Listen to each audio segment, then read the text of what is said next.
نحمده ونصلي على رسوله الكريم أما بعد فقد قال الله تعالى في القرآن الكريم وفي القرآن المجيد أعوذ بالله من الشيطان الرجيم بسم الله الرحمن الرحيم ولله العزة ولرسوله وللمؤمنين صدق الله العظيم. அன்பிற்குரிய சகோதரர்கள், பெரியவர்களே, தாய்மார்களே, இன்று நாம் பார்க்கக்கூடிய தலைப்பு முஃமின்.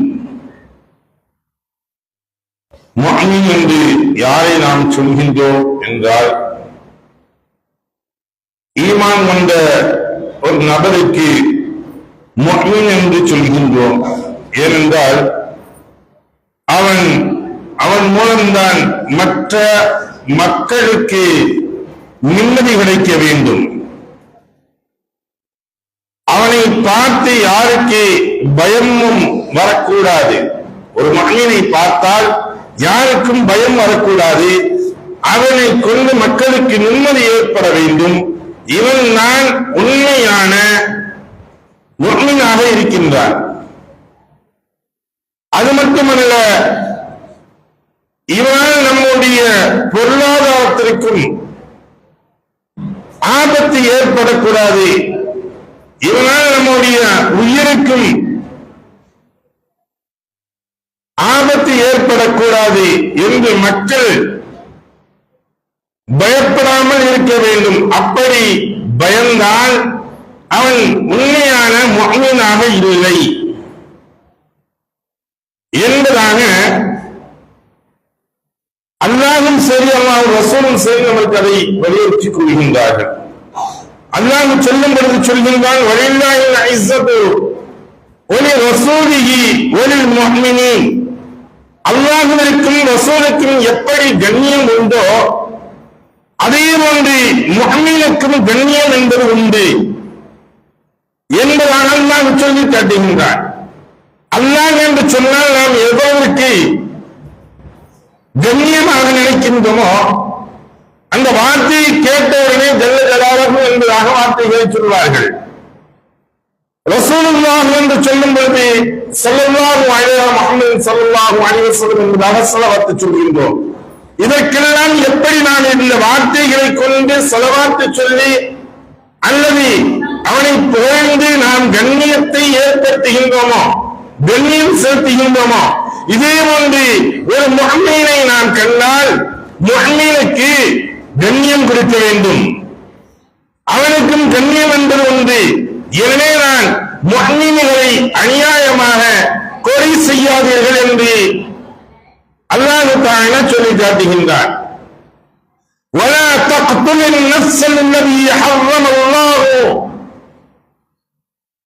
இல்லா பில் ஹக்கி வலா தக்துலு, நீங்கள் கொலை செய்யாதீர்கள் நஃப்ஸ, யார உங்களுடைய சகோதரர்களை நீங்கள் அந்த கண்ணியமான நபர்களை நீங்கள் கொலை செய்யாதீர்கள். அல்லதி அவர்கள் எப்படியா சொன்னார்கள், ஹர்ரமல்லாஹு அல்லாஹ் தஆலா ஹராமாக்கினார் பில் ஹக்கி, ஹக்கான ஒரு விஷயத்தை தவிர பாக்கி உங்களுக்கு மீது கொள்வதற்கு அங்கே கொலை செய்வதை போன்று என்பதாக முஃமினுடைய கண்ணியத்தை அல்லாஹ் தஆலா மேம்படுத்தி காட்டுகின்றான். ஒரு முஃமின் அவன் மரணிக்கும் போது கூட அவன் கண்ணியமானவன் தான். ஒரு முஃமின் மரணிச்சா அப்படின்னா அவன் கண்ணியமானவன் தான். அவனுடைய மரணம் இருக்கின்றது, அதை சொல்லும்போது சொல்லி காட்டுகின்றார்கள். முஃமினுடைய மரணம் நெற்றியில் வேறுமையை கொண்டு இருக்கின்றது. நம்ம நல்லா பார்க்கலாம். ஒரு முஃமினுடைய மரணம் ஆயிட்டு, ஒரு முஃமின் மரணிச்சுட்டா இறக்கிறான் அப்படின்னா அவனுடைய அந்த நெற்றி முகங்களை கண்டே அவங்க இணைத்துக் கொள்ளலாம். இவன் முஃமினாக இருந்து இறந்திருக்கின்றான். ஃபாசிக்கும் சரி, அதே சமயத்தில் காபிரும் சரி, நினைவைக்கக்கூடியவர்களும் சரி, அவர்களுடைய மரணங்கள் அகோரமாக இருக்கும். இப்ப நாம் விளங்கக்கூடியது முஃமினுடைய மரணமாக நம்மளுடைய மரணங்கள் இருக்க வேண்டும். முஃமினாக இருந்து நாம் மரணிக்க வேண்டும். இதனுடைய விளக்கத்தை கூறும்போது அவர்கள் சொல்கின்றார்கள், முஃமினுக்கு மரணத்துடைய கஷ்டம் இருக்கின்றது, அந்த மரணத்தருவாயில் இருக்கக்கூடிய வேதனை இருக்கின்றது. இந்த கர்கராவுடைய சமயங்களில் இருந்து இவருக்கு என்ன நடக்கிறது என்பது சொல்வதற்கு கூட முடியாது. இந்த அளவிற்கு வேதனையை அவன் அனுபவித்துக் கொண்டுதான் இருப்பான். இந்த வேதனை இருக்கின்றது, இந்த கஷ்டம் இருக்குமே, கஷ்டம் இருக்கும் அவனுக்கு. ஆனால் அதிலே அவனுடைய பாவத்திற்கு பரிகாரமாக அல்லாஹ் தஆலா மாற்றி விடுகின்றான். அவருடைய பாவத்திற்கு பரிகாரமாக அல்லாஹ் உண்டாக மாற்றி விடுகின்றான். ஏதாவது ஒரு பாவங்கள் இந்த துன்யாவில் செய்திருந்தால் அவனுடைய அந்த பாவத்தின் காரணமாக பரிகாரமாக வரும். அல்லது அவன் குற்றம் செய்து இருக்கும் கூட இன்னும் கூட அவனுக்கு மரண சமயம் நற்செய்தி வரும்போது அவன் வெட்கப்பட்டு நெற்றியில் வேர்வை வரும் என்பதாக சொல்றது.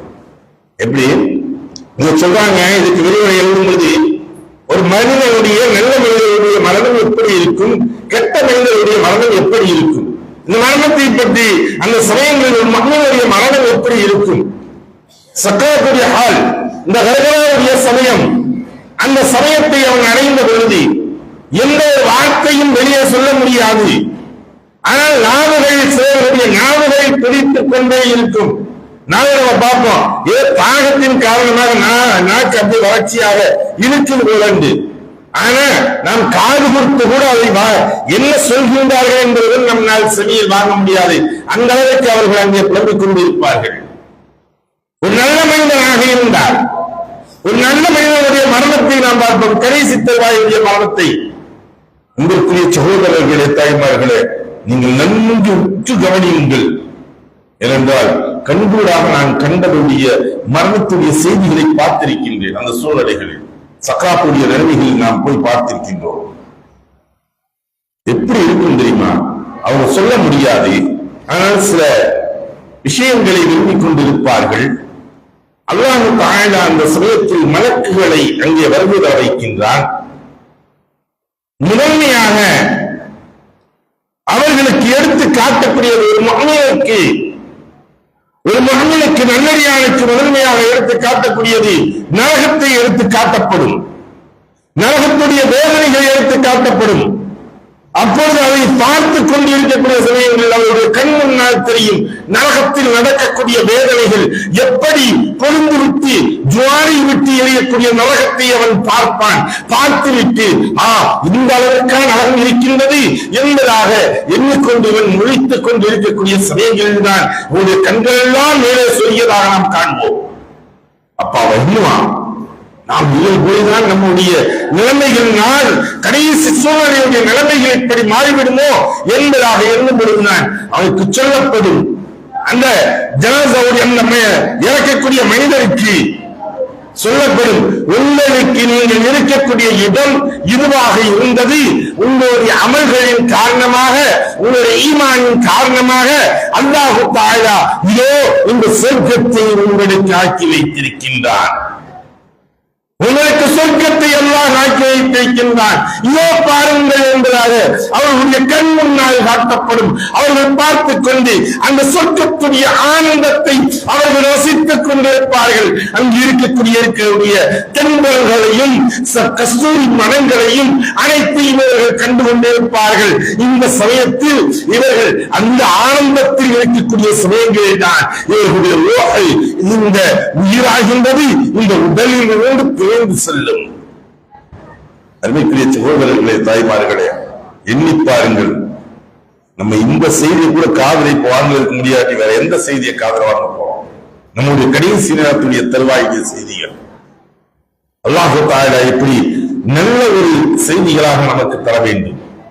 அப்ப ரூஹை அப்படியே உருவக்கூடிய சமயங்களில் அந்த உள்ளம் இருக்கின்றதே, முகம் இருக்கின்றதே, ரோஜா பூ மலர்ந்தது போன்று, பூக்கள் மலர்ந்தது போன்று இவர்களுடைய முகங்கள் மலர்ந்திருக்கும். இந்த ரோகங்கள் பிரியும். இவர்கள் ஒரு புன்னகை சிரிப்புடன் அவர்களுடைய மரணத்தை தழுவார்கள். யார்?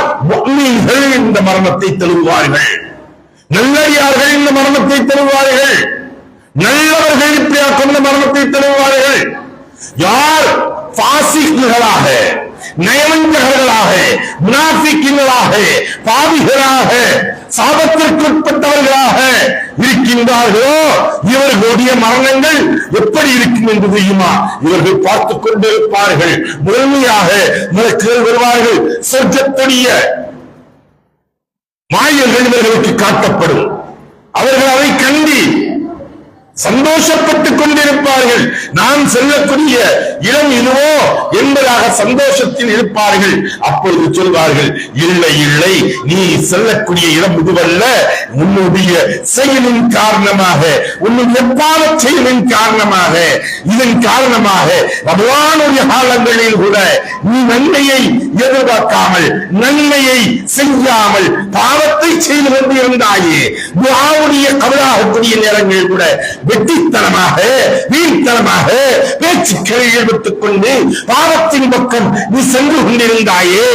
உன்னுடைய மனைவிக்கு பாவம் செய்தாயே, துரோகம் செய்தாயே, உன்னுடைய கணவனுக்கு துரோகம் செய்தாயே, உன்னுடைய பெற்றோரை நிந்திச்சாயே.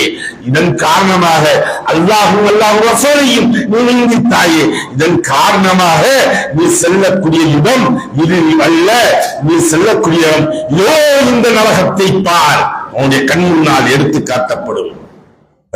சகோதரர்களே, அந்த சமயங்களில் அவன் காண்பான், நரகத்துடைய ஜுவாலியை காண்பான், நரகத்துடைய வேதனையை காண்பான்.